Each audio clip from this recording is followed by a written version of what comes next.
Guys, Assalamualaikum warahmatullahi wabarakatuh.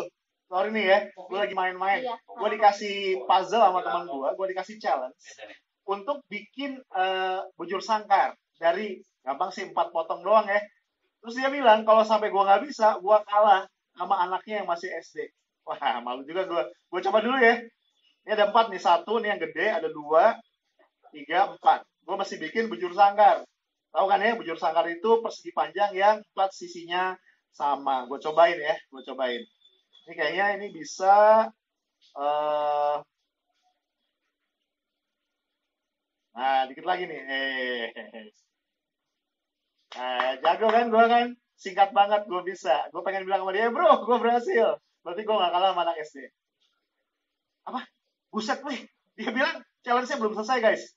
Gue dikasih satu lagi. Jadi gue dikasih potongan yang kelima guys. Bujur sangkar kecil.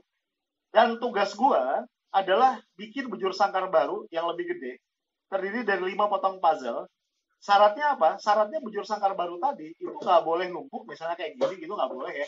Itu nggak boleh ada ruang kosong, jadi harus utuh. Benar-benar bujur sangkar normal yang utuh. Gua akan coba dulu ya. Gua akan coba nih. Tadi kan aslinya gini ya. Nah, gue mesti masukin yang kelima nih. Gimana caranya ya? Gue coba bongkar dulu.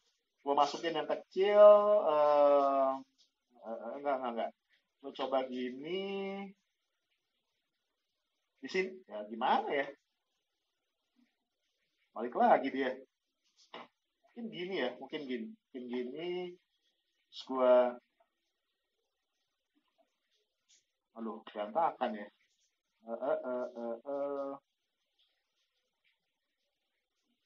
Waduh, susah juga ternyata guys. Nah, bukan bujur sangkar ya jadinya ya. Apa nih namanya? Trapesium juga bukan ya. Aduh, rada gue deh. Susah bro, susah. Kenapa susah ya? Kayaknya masalahnya satu guys, karena gue agak maksa ya. Gue agak maksa masukin si kecil yang baru ini.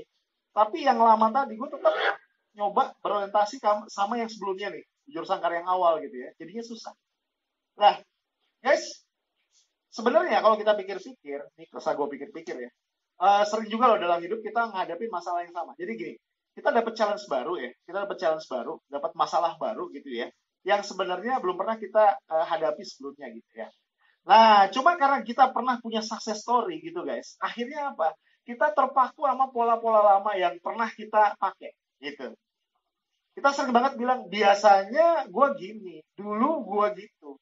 Padahal kasus yang kita hadapi itu sama sekali nggak biasa. Dan dulu belum ada. Gitu.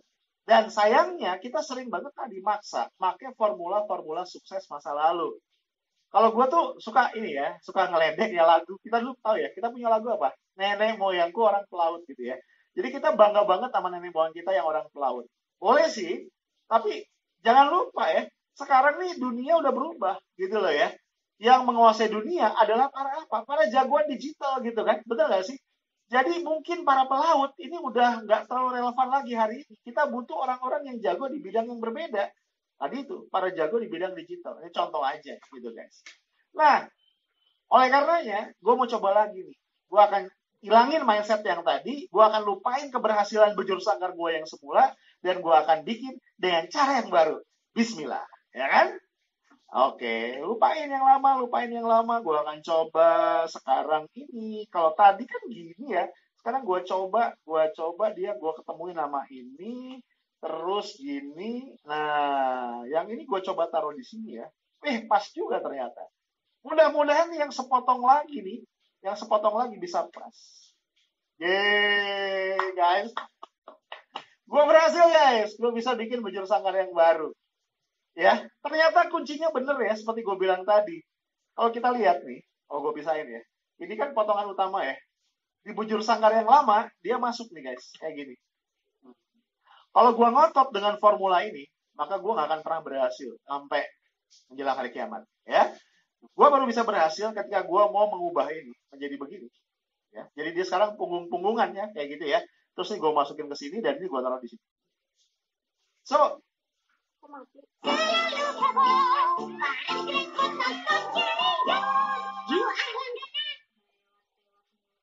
Makan apa nih guys? Bingung. Main box aja yuk. Cuma 35.000. Bisa pilih sesukamu. Oh, itulah mengapa guys. Tahun 91 berarti 30 tahun yang lalu ya, 29 tahun yang lalu.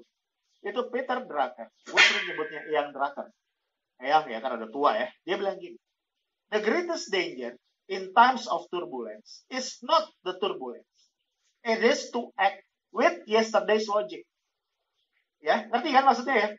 Jadi Eyang Drucker bilang, yang namanya turbulensi, ya, dinamika sosial politik, dinamika ekonomi, dinamika dunia yang berubah, yang sering kita sebut juga sebagai era VUCA, volatile, uncertain, complex, ambigu, itu jadi bahaya bukan karena VUCA-nya, bukan karena turbulensinya, tapi karena kita maksa.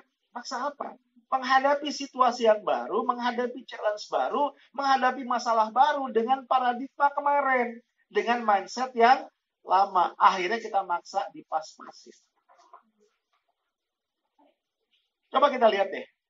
Berbagai institusi ya, instansi pemerintah gitu kan ya, atau mungkin perusahaan-perusahaan swasta gitu ya, itu kerap ngirim orang ya untuk studi banding, ya kan, ke luar negeri untuk benchmarking. Keren itu benchmark. Ya, tapi kita kadang-kadang bertanya nih, udahlah studi banding mahal-mahal ke luar negeri ya, ke perusahaan-perusahaan atau institusi yang jauh lebih maju dari kita, kenapa pas balik institusi di mana orang itu bekerja itu nggak berubah jadi lebih baik? Ternyata guys, dari pengalaman gue mengamati ya, mungkin nggak dalam banget dan nggak terlalu akurat juga gitu ya, tapi seenggaknya gue dapat insight. Dari pengamatan dan pengalaman gue, apa yang gue lihat? Ternyata ketika balik nih, ya, kita banyak bikin excuse. Wah, di sana emang bagus, tapi dia nggak applicable diterapin di sini. Soalnya kita beda begini. Di sana emang keren, tapi suasananya berbeda. Di sana gini. Intinya apa? Kalimatnya satu doang. Sana sama sini beda. Karena beda, maka kita nggak bisa terapin yang di sana buat di sini. Ya, kalau gitu lu ngapain capek-capek studi banding, bro? Kalau ujungnya kesimpulannya, apa yang di sono yang lebih maju itu nggak bisa kita terapin di sini. Ya udah, lu nggak usah buang-buang duit studi banding. Makanya kan banyak pejabat studi banding, pulangnya bawa belanjaan, bukan bawa ilmu ya. Karena tadi mindsetnya adalah pokoknya beda. Kita beda aja, kita nggak bisa terapin. Nah, demikian pula dalam kondisi yang berbeda atau dalam situasi yang lain ya. Ini perusahaan nih, karena tahu menghadapi situasi yang tadi ya, turbulensi, VUCA dan macam-macam. Oh, kita mesti masukin anak-anak millennials. Kita mesti masukin orang-orang baru, fresh blood, anak-anak muda gitu kan ya. Karena anak muda ini punya ide baru, dia punya daya kritis, apa segala macam. Kita rekrutlah nih anak-anak muda. Anak-anak muda ini masuk dengan penuh semangat nih. Mungkin ke BUMN atau ke perusahaan-perusahaan swasta kita yang besar-besar. Mereka masuk. Nah, yang sering terjadi guys, anak-anak muda ini gagal untuk membawa pembaharuan gitu loh. Bahkan mereka pilihannya dua. Either mereka mental karena mereka nggak betah dengan situasi yang ada, or kalaupun mereka stay, mereka malah larut dengan ways of work, dengan culture yang udah terlalu kuat dibangun oleh para seniornya. Why? Tadi itu, waktu si kecil ini masuk, ya ingin bergabung dengan 4 senior dan dengan 4 kakak-kakaknya, seringkali apa? Kita paksa dia untuk menyesuaikan diri dengan para seniornya. Iya sih, anak baru mesti tahu diri kan ya, menyesuaikan diri sama yang udah pada senior, kalau nggak dia dikutuk jadi kodok kan ya. But on the other hand, kalau kita mau merekrut anak-anak baru ini juga punya benefit besar buat perusahaan, kita mesti mau juga menyesuaikan diri dengan mereka. Karena tadi kan mereka kita sebut fresh blood, kan darah segar.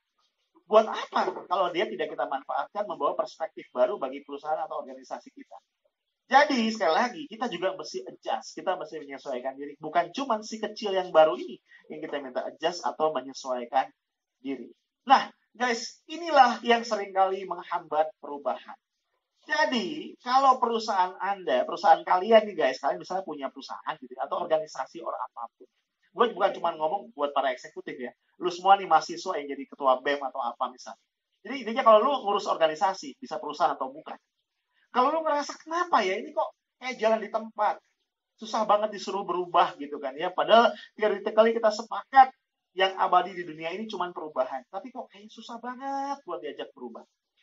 Guys, jangan cari problemnya di luar. Seringkali problem itu di sini nih, di mindset kita sendiri. Gitu ya. Karena sering nih dalam kehidupan kita itu tidak belajar dari filosofi sebuah mobil. Nah, gitu ya.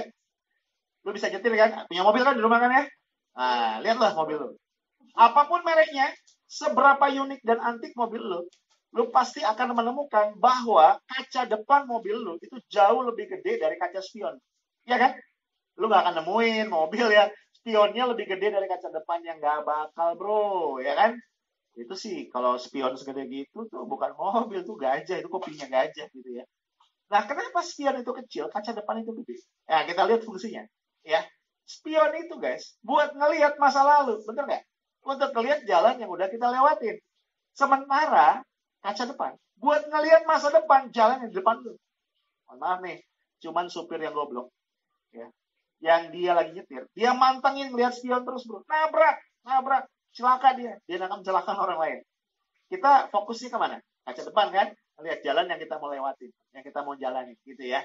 Spion dilihat sekali-kali. Dalam konteks kehidupan, kita ngelihat spion untuk belajar dari masa lalu. Belajar dari masa lalu boleh, tapi terpukau, meratapi, atau membangga-banggakan masa lalu, memaksakan logika masa lalu buat hari ini, bukan sekedar nggak boleh, tapi sangat berbahaya. Bisa membuat kita mati, membuat kita kalah dalam persaingan, membuat kita menjadi tidak relevan. Nah, oleh karenanya guys, gue mau menyitir satu kalimat dari seorang filosof namanya Maeterlinck. Ya, dia juga ngasih insight sama kita. Kenapa perubahan seringkali menjadi sulit banget buat dilakukan.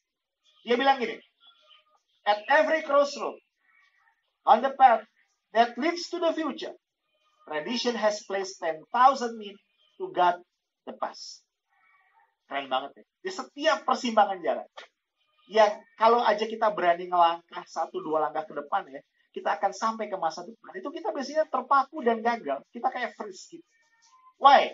Dia bilang apa? Tradition has placed 10,000 men to guard the past. Tradisi kita, terutama tradisi berpikir masa lalu kita, itu menempatkan 10,000 penjaga untuk mengamankan masa lalu. Jadi kita tadi freeze. Dan kita ngerasa bisnis gue udah bagus nih.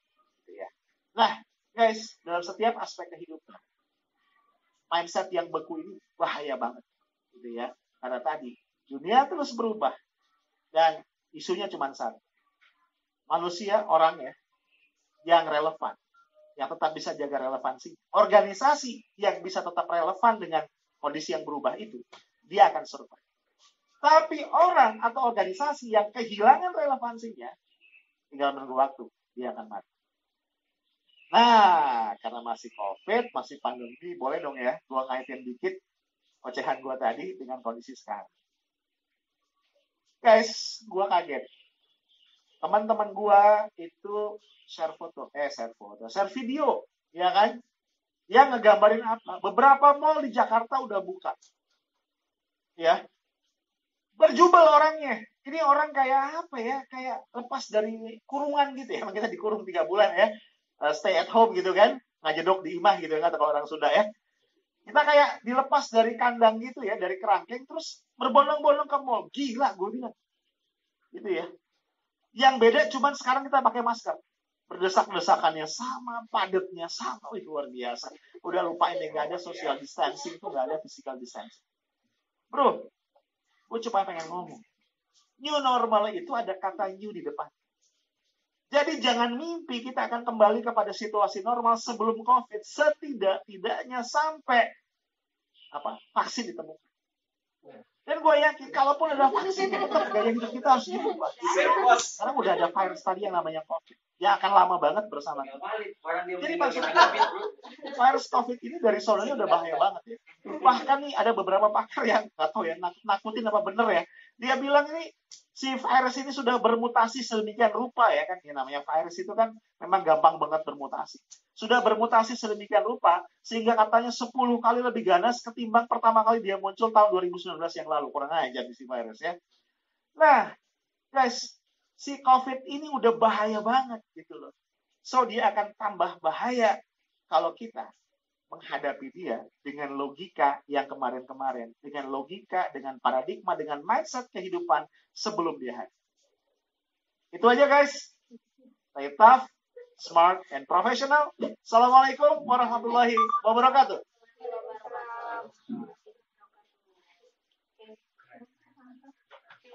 di sini ya.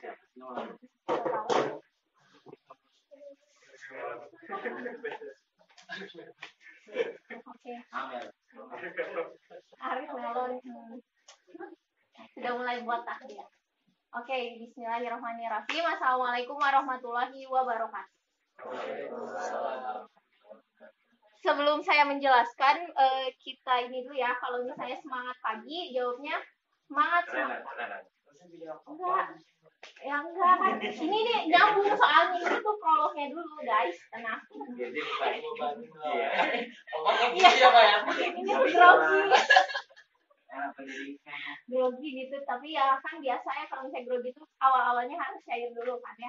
Kalau misalnya bilang semangat pagi semangat pagi gitu ya teman-teman. Maaf ini mah bukannya sesuatu gimana, tapi ini akan nyambung gitu maksudnya apa.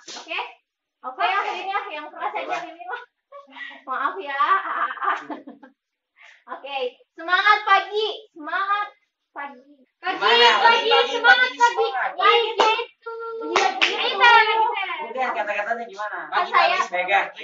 Bebas. Ini lihat tadi gimana? Kalau misalnya bilang semangat pagi semangat pagi. Kamu di berapa? Oke. Pagi-pagi Semangat pagi. Oh, siap. Siap ya teman-teman? Ya, gitu. Siap. Semangat pagi. Oke. Kita kalau susah ngomong kita diem aja ya. Kita ngomongin aja. Diam aja. Malas ya ada audioin. Aduh. Itu dulu. Ya, oke. Semangat pagi. Semangat pagi. Oke, terima kasih. Nah, diawali dari situ. Kenapa sih saya kan semangat pagi dulu ya? Semangat pagi, semangat. Ini Salah. Pagi. Nah, itulah ketahuan kalau saya grogi. Iya.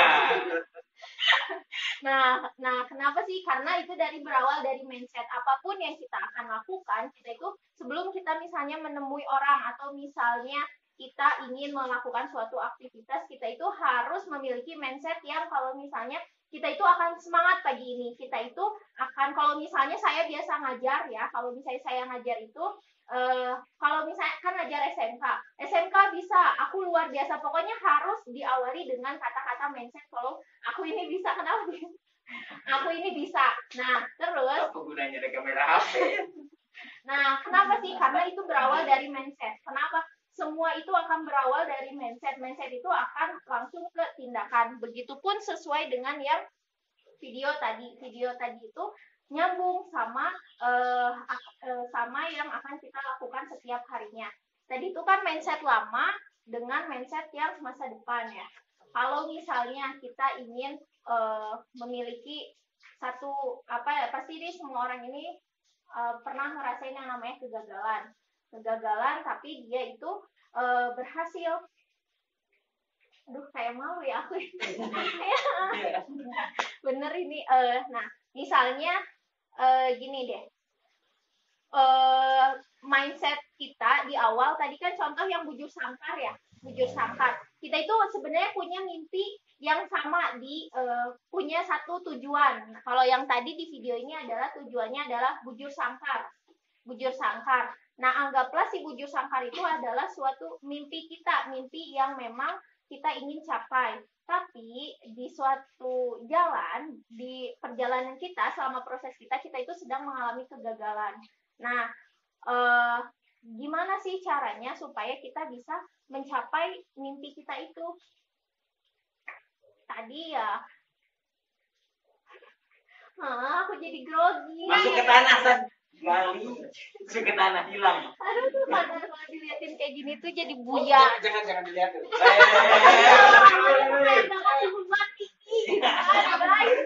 Dipungkir malah makin. Aisan. Liatin balik kalau misalnya liatin aku jadi grogi banget. Aisan. Gini, enggak, biar akunya juga bisa mengumpulkan lagi ide-ide ya. Menurut teman-teman deh, pendapat dari teman-teman tadi dari yang video yang tadi nih, apa sih yang bisa ditangkap gitu? Kita semua setuju sama Susan, benar gak? Enggak gitu Ya, juga. setuju. Jadi biar ada Siapa setuju sama Susan? biar Ya. biar ada feedback. Mereka nggak setuju men. Ya, Susan habis itu. Biar ada feedback, biar ada feedback supaya aku juga nggak ikutan Ada grogi. dibayar ya kalian ya. Ya, supaya aku juga nggak ikutan grogi. Disconnected. Jadi ibaratnya nggak satu arah gitu. Nggak satu arah guys.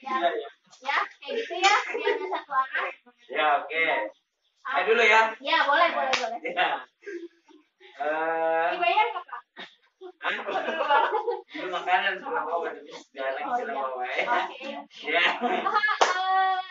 Silakan Pak Sumi. Ya, silakan. Nanti Pak Sumarno. Ya. Boleh. Sumiati. Ini Sumiati. Ya. Ya, jadi kalau saya melihat video tadi itu sama dengan kata-kata jangan berharap hasil yang sama dengan jangan berharap hasil yang berbeda dengan cara yang sama. Nah, gitu. Meskipun jika cara-cara baru ternyata tidak berhasil, kita bisa jadi gunain cara lama daripada kita berhenti. Kalau saya tuh ada prinsip yang lain kayak gitu. Itu. Ngelihat video tadi sih sebenarnya tadi saya bingung ya, itu kayaknya gimana caranya sebetulnya si bujur sangkarnya bisa bisain, ternyata ada cara lain gitu. Nah, begitupun kalau saya pribadi ngelihat bahwa itu deh sudah pernah dulu pernah saya obrolin dia bahwa sebagai bisnis kita tuh harus kan kita itu sebenarnya cari uangnya dari mana? Dari konsumen. Disebutnya target market. Kalau target market berubah, maka cara nge-presentnya juga harus berubah. Nah, gitu. Jadi itu sama dengan bahkan saya bilang kan bisa jadi pendidikan teknologi itu terus meningkat marketnya, tapi ekskul bisa jadi nggak relevan, bisa jadi atau mulai menurun relevansinya. Jadi bisa jadi orang tetap mau belajar robotik lewat Robonesia yang mana kita bisa provide itu, tapi orang bisa jadi pengen itu privat. Orang tuh pengennya jangan 4 bulan, tapi pengennya 2 bulan. Orang tuh pengennya jangan ada sainsnya, tapi langsung aja robotnya. Orang tuh pengennya jangan ada animasinya, robotnya aja. Jadi bisa jadi nanti customisasi gitu. Nah, itu teh berkat pembacaan saya pada hal yang disebut dengan market itu berubah dan kita harus merubah strategi kita. Gitu. Dan sebagaimana tadi Bang bilang, yang pasti itu apa sih? Yang pasti itu perubahan. Yang pasti itu perubahan. Kemarin Lukman sempat bahas. Manusia itu punya usia, nggak tahu kalau Lukman pernah dengar, ada namanya usia biologis, ada namanya usia kronologis. Hidup manusia itu punya usia kronologis. Usia kita pasti bertambah. 1, 2, 3, 4, 5, 6 tahun. 6 tahun 1 hari, 6 tahun 2 hari, 6 tahun 3 hari. Tapi belum tentu usia biologis lu tuh sama. Artinya mungkin lu 20 tahun, tapi secara biologis, mentality, itu lu 14 tahun gitu. Nah, maka yang ideal adalah mengikuti. Juga bahaya kalau ketuaan. Misalnya, usianya 25 tahun, tapi pemikirannya tuh 40 tahun gitu. Karena nanti ada dampaknya tuh. Badannya masih bisa agresif, pemikirannya udah terlalu bijak gitu. Tidak apa-apa, kita nih gitu lagi gitu loh. Jadi, harusnya tuh masih setara gitu. Tapi dengan batasan bahwa usia biologis ini tuh, kapan ukurannya dia itu ideal? Ketika terus diasupi oleh ilmu. Konon katanya dalam Islam itu ada 7 tahun pertama, 7 tahun kedua, 7 tahun ketiga. 7 tahun ketiga itu para ulama kalau dididik dari kecil itu kayak Muhammad Al-Fatih itu menaklukkan sebuah negara Konstantinopel itu 21 tahun.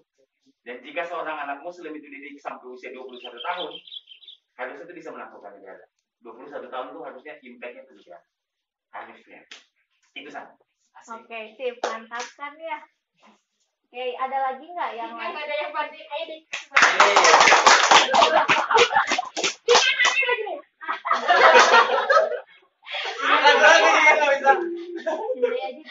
Jadi menurut kalian berdua tadi itu udah inspiratif.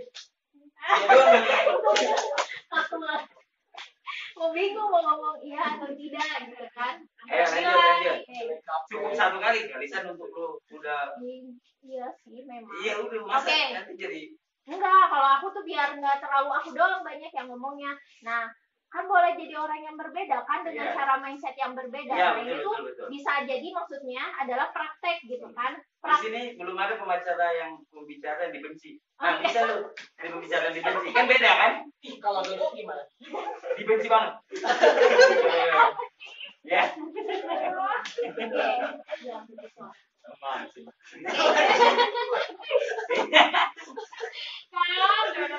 Ya, lanjut, Tan. Nah, dari hal yang tadi, mindset lama dengan mindset yang baru, itu tuh kita harus pertama adalah berani mencoba. Contohnya yang tadi saya lakukan. Nah, betul. Yang tadi maksudnya saya lakukan. Kenapa? Biasanya kita kalau misalnya sedang, ya kemarin-kemarin kan ya pasti yang ngobrolnya itu adalah yang di depan dulu. Terus udah gitu nanti kalau misalnya udah yang di depan, baru ya anda ya bapak-bapak ini dan ibu-ibu ini. Nah itu tuh adalah salah satu contoh, maksudnya adalah salah satu contoh saya untuk kenapa sih kita nggak membuat hal sesuatu yang beda gitu. Kayak misalnya tujuan kita kan sama, kita dikasih waktu sampai jam 10, kita diberikan video gitu ya. Tapi yang membedakan adalah si prosesnya itu. Prosesnya, apakah si prosesnya itu akan krik-krik, garing gitu kan, atau mungkin menyenangkan, ada yang tertawa, ada yang tertawa, atau ada yang tidak. Nah itu adalah dari pembawaan kitanya sendiri gitu. Dan itu pun yang tadi contohnya misalnya yang saya contohkan tadi misalnya ya mungkin berbeda kan, kok kenapa sih orang-orang berpikirnya harusnya kan tadi kamu dulu San gitu kan, gini ya kita coba aja dulu hal yang berbeda. Kenapa sih enggak misalnya di taktik gitu kan. Nah begitupun sama dengan mindset kita yang akan kita lakukan gitu. Misalnya kita itu udah berhasil dalam satu hal gitu, jangan sampai kita itu terus berada di zona nyaman. Jangan terus berada di zona nyaman. Ya udah saya udah berhasil nih, ya udah saya ngelakuinnya gini aja terus. Bahwa kan kalau sebenarnya hidup itu perubahan kan tadi, apalagi sekarang COVID. Terus jangan sampailah kita menjadi orang yang malah ditinggalkan oleh perubahan, tapi kitanya sendiri malah tidak mau mengikuti perubahan. Yang ada ya bakal kita stuck aja. Kayak ibaratnya kan air dia didiamkan, dia akan apa coba, diam aja kita terus nggak melakukan perubahan. Enggak juga. Dia kan pasti bakal dibenci banget tuh. Salah. Bakal bau kan ya, bakal bau. Terus berlumut. Begitupun sama kayak kita kan, kayak kita diam, tidak melakukan sesuatu, tidak melakukan perubahan. Terus misalnya kita cuman ya diam aja rebahan. Kalau sekarang mungkin scroll kan ya, scroll kayak gitu lah. Tapi asalkan itu bermanfaat ya nggak apa-apa. Apalagi kalau di bidang marketing dan sales itu kan masalah mainin HP dan digital itu emang harus ya, kita tuh harus mengikuti zaman digital. Cuma dia nggak punya ikutin hatinya HP. Jadi enggak, dia bilang boleh rebahan sambil gitu kan, hasil kan ya. Ya emang ini juga kan. Iya kan. Dia nggak punya ikutin hatinya hasil, jadi dia kan. Enggak, tapi memang bagus itu kan. Iya, San, kamu selalu benar, udah lanjut. Nah, terus ya ada lagi, kalau misalnya ternyata benar kalau hidup itu harus ada perencanaan. Kenapa? Pikir capek lah, ngapain sih bikin perencanaan gitu. Toh ujung-ujungnya nanti juga nggak akan terlaksana gitu. Nah dengan perencanaan itu adalah suatu langkah kita lah, tangga kecil kita untuk mencapai tujuan kita. Ibaratnya air mengalir kemana? Ke tempat yang lebih rendah. Nah betul. Kok Bapak terus yang jawab yang lain? Saya banyak mereka mereka nilainya K semua. Jadi dia nih.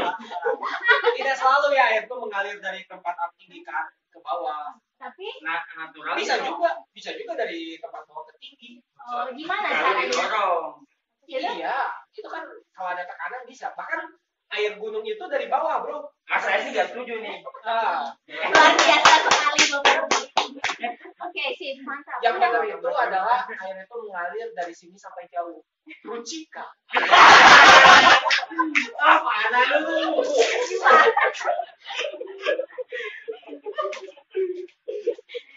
sip, mantap. Perdebatan yang luar biasa ya. Nah, mengalir kan dari sini pasti bergerak lah sampai jauh, nggak tahu kemana. Iya, nah itu bisa kita ibaratkan juga. Ibaratnya iklan. Brand ambassador. Ya, kita bisa ibaratkan juga kalau misalnya hidup kita misalnya udahlah segimana nanti aja, lihat aja besok gitu kan. itu sama saja kita akan mengalir, akan berada di titik terendah kita. Tadi yang sesuai dengan Bapak bilang ya kan.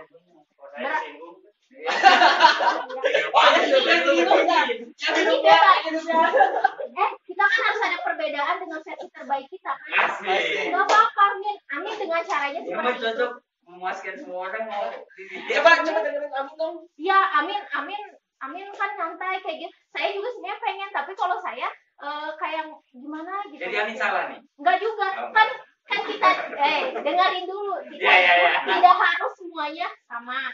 Kita itu harus berbeda, tetapi dengan versinya masing-masing. Jadi bebas Amin mau misalnya seperti itu, tapi Amin mencapai tujuan kan. Mindset kita kan. Tapi Susan selalu berusaha jadi yang terbaik gitu. Ya kan, bukannya kita akan menjadi orang yang sebaik-baiknya manusia. Berarti Amin tidak terbaik. Yang enggak. Kan beda sama Susan. Oh ya enggak. Kan iya kan, berarti Amin lebih lola. Enggak kayak gitu. Itu siapa yang membuat seperti itu? Itu siapa yang membuat seperti itu? Kalau dia nanya dia selalu dah. Bentar, Amin kalau misalnya tadi menurut Amin Kok Susan kayak gini ke Amin? Santai dulu. Ingat komunikasi saya. enggak Amin, menurut Amin tertingginya atau saya Yang Amin dong, lebih tua loh San. oh iya Bang. Enggak, kalau misalnya Amin ininya apa cara menjalani hidupnya seperti apa sambil sharing aja. Young Lex.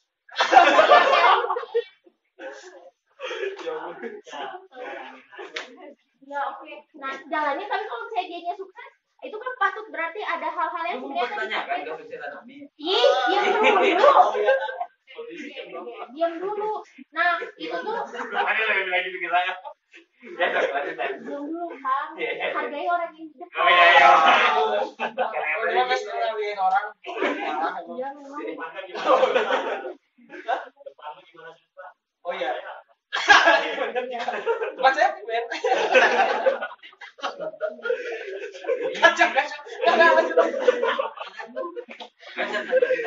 Cuma gini. ya memang gini sih oke nggak apa-apa. Coba. Oke, tapi aku juga beruntung gitu misalnya ada orang yang misalnya nggak sepakat. Kenapa? Karena untuk menjadi orang yang kuat, orang yang hebat, pasti kan di dalamnya dia itu akan mengalami yang namanya kayak yang tidak disepakati sama orang lain, ditentang atau misalnya nggak sesuai, nggak sependapat, pernah mungkin ya dan sebagainya gitu ya, dan mengalami keresahan, keraguan dan sebagainya. Tapi dari situ kan jadinya kita mikir gitu, oh iya untuk karena ilmu itu sebenarnya kan dari hal belajar ya, belajar itu kan adalah untuk kita mengetahui hal-hal baru. Jadi kan kalau misalnya berpendapat seperti ini, jadi ada tektokan dan kita juga jadi mikir mana sih mencari titik yang terbaik gitu kan. Nah tadi itu hidup mengalir boleh, tapi kita nanti ada pompanya itu siapa? Lingkungan dari sekeliling kita ini gitu, ya kan? Lingkungan dari sekeliling kita ini dan kita itu akan ibaratnya naik gitu. Pokoknya mereka apa tuh jika ya? Oh iya, gimana Pak aja? Paralon. Ya Mas Bio. Si nyoku. Apa? Oke, ada pembangunan ya. Apa? Oh iya. Ya lanjut. Ya pokoknya seperti itu. Nah, ada orang yang misalnya ya udah saya mah ya segimana nanti aja, iya nggak apa-apa. Tapi kalau misalnya lingkungannya baik, otomatis dia akan terbawa airnya akan menuju ke atas kan. Nah, kalau misalnya, karena itu ibaratnya apa? Pompa.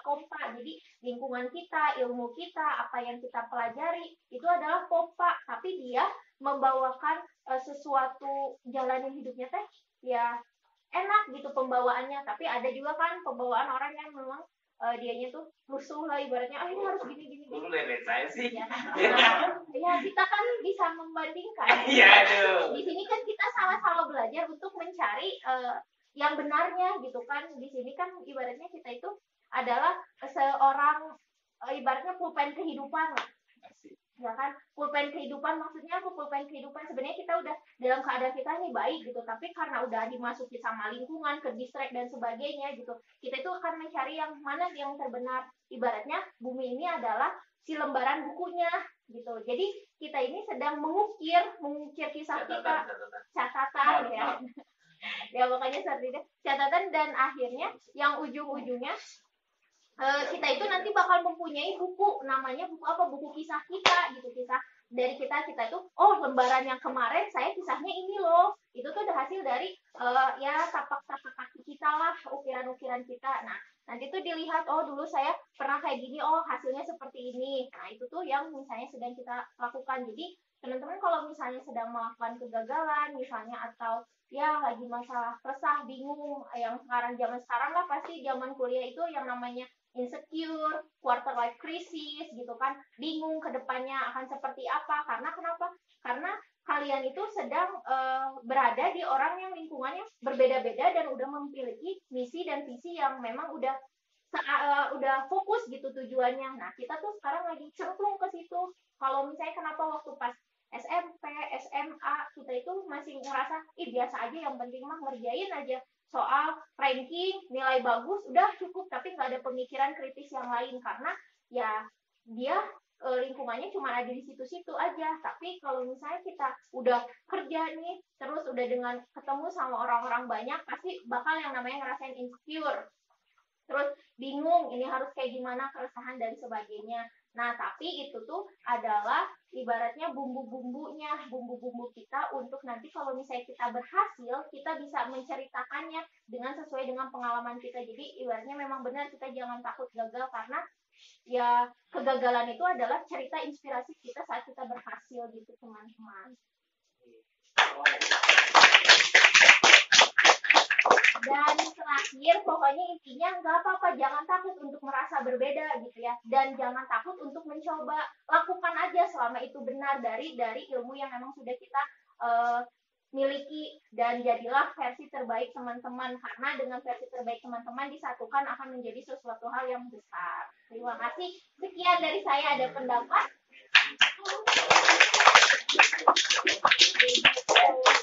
Coba ada pendapatnya dari teteh-teteh? Kalau bahas tapi kalau dapat uang nggak apa-apa. Emang kayak gitu kan? Iya, yang penting kita jangan jadi air yang diam aja. Jadi yang ditoren bermanfaat, karena kan ada pompa, ada mengalir terus dia. Balong gimana? Kalau apa? Balong. Balong suka bau nggak kalau didiemin lama-lama? Bau. Ini anak bangunan loh dia. Jadi arsitek gitu loh. Nah itu dia. Jadi kan katanya pokoknya apa yang diciptakan oleh Allah itu kan semuanya bermanfaat ya. Tapi dia harus bisa menyesuaikan. Apa? Oh, kenapa nggak bermanfaat?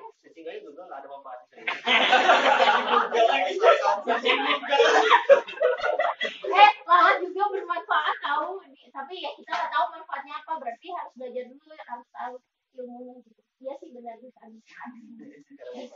Ada kan sebenarnya, tapi kita belum tahu. Ada cari tahu itu nggak ada. Enggak ada bau. Oh ada manfaatnya untuk nakut-nakutin orang. Keresahan ya seperti itulah Kang. Ada lagi pendapat lain? Jadi bahan diskusi di pagi ini. Iya kan? Kecoa. Nah iya, terus udah kayak gini dia ada di juga bawah. ada kalau ada Tapi kecoa. ada juga kan yang makan kecoa. Nah, Ada lagi kan. iya. Yang makan itu kan bisa bermanfaat. Itu yang orang-orang memang rumahnya pakai logika itu. Iya, tapi ada serangga, tapi nggak tahu kalau kecoa ya. Kalau jangkrik banyak. Jangkrik.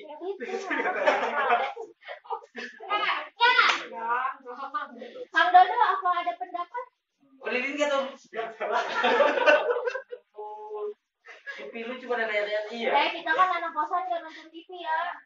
Iya. Berani dia. Loh, siapa yang punya pendapat dulu? Amin, minta pendapat Amin. Saya mau banget nih. Mau banget. Jadi nanti di saat Yang ada yang tadi kalau susah tidur. Iya tentang yang misalnya Tentang apa lagi kalau bukan tentang kali ini yang materi atau ada yang tidak sesuai kan boleh di-share. saya menentang. Iya nggak apa-apa. Jadi kan nambah ilmu juga. Mungkin apa ya? Sharing gitu nih. Mungkin yang lagi saya rasain tentang kalau yang video-video kayak gini kayaknya lama-lama saya ngerasa jadi gusir gitu. Karena terlalu banyak teori jadi malah bingung. Kalau menurut saya, kamu harus gini, kamu harus itu, kamu harus kayak gini bla bla bla. Yang saya lakukan sekarang sih ya memastikan diri saya bergerak aja terus seperti yang tadi saya bilang. Yang penting mengalir aja dulu, entah nanti tujuannya kemana. Pada akhirnya kan sungai cabang juga nanti banyak. Nanti kan sebagai kita manusia pada akhirnya memilih juga mau memilih ke kiri atau ke kanan. Dan yang penting dalam hidup nggak menyesal apa yang sudah kita pilih. Karena hidup itu pilihan ya. Ya benar banget, setuju sama Amin kalau misalnya air mau hidup mengalir tapi dia punya tujuan dan fokus gitu ya ke arahnya, ya dia pasti bakal berhasil juga, kecuali kalau misalnya hidupnya mengalir ngikutin orang lain gitu, maksudnya dia nggak tahu arah tujuannya mau kemana. Terus ibaratnya ya kita itu harus jadi orang yang bisa mewarnai, jangan maunya diwarnai sama orang lain gitu, supaya kita itu ya meskipun mengalir tapi kita tahu mau kemana kayak gitu. Sip, Min. Terima kasih, Min. Mantap. Ada lagi? Saya dulu. Oh, iya, silahkan. Sejujurnya ya, saya lagi dulu. Gimana? Bentar, saya dulu ya. Ya, toh. Bukan sekarang. Saya dulu, saya sekarang. Jadi udah saya emosian sebetulnya.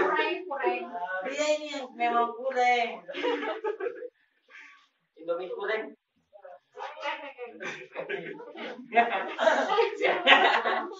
Pertama gini ya, ini sejujur-jujurnya nih. Saya itu entah kenapa merasa dekat dengan Amin. Entah kenapa. Saya pernah ngomong sama Lukman.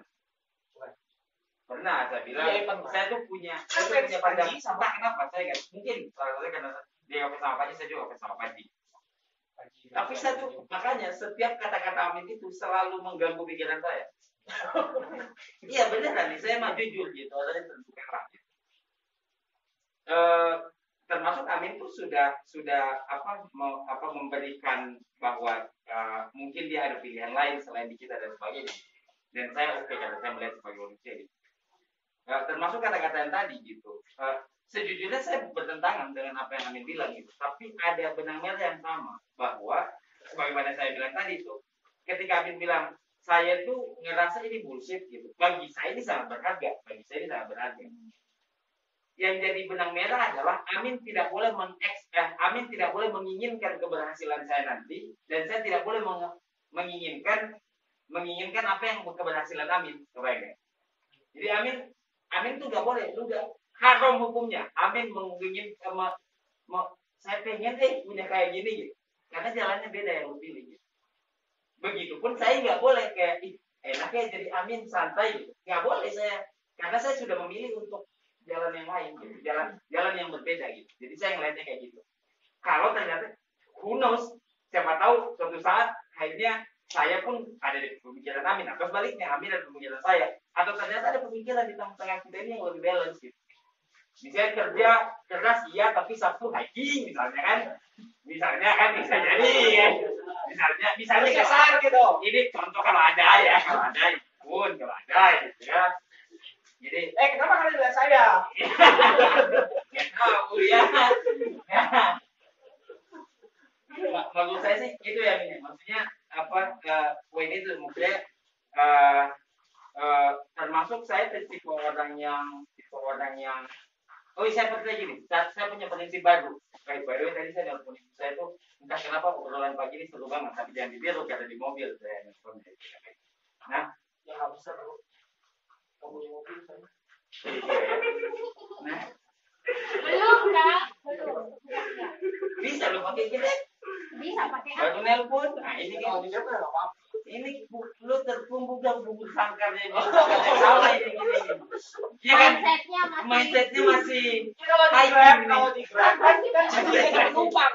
Ya nggak apa-apa juga kalau dia penumpang. Orang itu dari alam bisa mengambil ibro. Lu dari alam tersesat. Ya.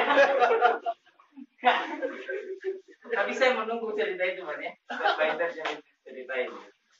Nah, salah satunya adalah saya merasa ya, hidup kita itu bermanfaat untuk 20 orang sekeliling kita aja. 20 orang dekat sekeliling kita aja gitu. Kalau dalam manajemen itu cuma satu orang memiliki pemimpin 7 man. Jadi kalau dalam ilmu manajemen itu, Mas Yahya itu yang ngomong maksimal itu 7 man. That's why kalau lu punya divisi maksimal 7. Nanti di kepala divisi itu memimpin 7 di bawahnya. Nanti di atas itu namanya supervisor. Nanti yang itu namanya kepala batch misalnya apa gitu. Jadi 7. Dan saya merasa saya hanya ingin bermanfaat besar ke 20 orang terbesar saya. What if kalau saya bikin pesantren? Terus saya punya pesantren 1000, nggak semuanya saya bikin. Secara detail gitu. Paling 20 orang aja yang nakal, yang pintar banget atau yang nakal banget. 20 orang doang gitu. Nah, begitupun dengan apa yang ada saya sekarang ini kurang lebih 20 orang nih. Jadi semua kalian itu masuk dalam hati saya nih setiap hari. Gitu. Dan saya memikirkan gimana nih gitu. Kecuali Dodo enggak ya. Masuk Michael. Kemarin main selanjutnya ada kan? Nah, kayak gitu menurut saya gitu. Nah, mental itu yang akhirnya saya tuh selalu asli kalau saya boleh jujur, saya tuh selalu ini tidak sedang ngobrol tentang apa, cuman mungkin hidup begitu gitu. Jadi saya gini nih. Mudah-mudahan tadi yang terkait dengan itu tuh itu jadi pegangan. Satu lagi, kalau saya tadi mikirin namanya benchmark teman-teman. Ada yang tahu benchmark gak? Ada yang pernah dengar benchmark gak? Yang Lukman lah, yang lain ada yang pernah dengar benchmark yang selain Lukman? Ayo, Abdul Lukman, benchmark itu apa? Apa ya? Suka dengar tapi sebenarnya nggak tahu benar. Ada yang tahu nggak? Benchmark itu adalah sesuatu atau seseorang atau sebuah company yang lu pengen tiru, yang lu pengen capai. Orang bilang benchmark smartphone siapa? Apple itu benchmark sama Samsung. Itu benchmark public speaker itu siapa? Misalnya public speaker mungkin Panji salah satunya, terus Dr. Indra, Pak Dengan saya begitu. Nah, selama lu salah satu tugas lu adalah menetapkan benchmark. That's why saya bilang Mang Agus itu benchmark saya. Dalam beberapa tahun ke depan, saya ingin syirkah kita tuh kayak mereka. Itu benchmark salah satunya. Maybe di kedepannya saya juga ini. Jadi saya tuh ada teman-teman. Jadi ada teman yang saya tuh jadikan bisnis saya tuh benchmark tuh begini. Jalan spiritual saya punya benchmark. Nah, salah satunya supaya lu nggak gamang, tetapkan benchmark. Ya mungkin susah nge-benchmarkin salah satunya misalnya Ustaz Felix tuh. Benchmarknya misalnya kan saya bilang misalnya. Atau siapa misalnya. Dia takut tidak radikal. Bukan juga kan nggak boleh mengituin apa yang bukan yang kayak gitu mengidolakan idola banget kan nggak boleh. Jadi ya ambil aja yang positifnya begitu. Nah, pokoknya begitulah. Saya tuh kalau saya menetapkan itu benchmark. Jadi saya punya benchmark sehingga saya tidak terlalu ambis. Yang paling susah sekarang tuh lu melihat ada pengusaha yang sukses, ada pegawai BUMN yang sukses ya kan, ada anak pang yang sukses, ada ustadz yang sukses. Jadi saya jadi apa ya gitu. Ya udah ditetapin satu benchmark mau jadi apa. Masalahnya Dodo belum. Oh justru ini bagus. Belum kan, nanti satu-satu. Saya doain lu kaya. Istrinya soleha. Makasih Bapak. Anaknya soleha. Tapi saya lebih kaya. Tetap saya amin. Iya, tapi yang ketiga itu Bukan, amin itu akan selalu ada di hati karena amin.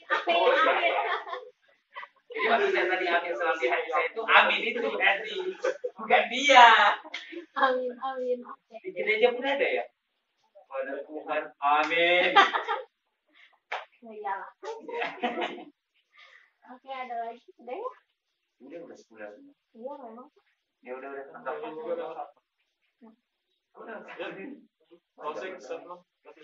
Oke, terima kasih teman-teman atas perdebatannya luar biasa hari ini. Kita sudah mengukir sesuatu yang kontroversial enggak juga ya.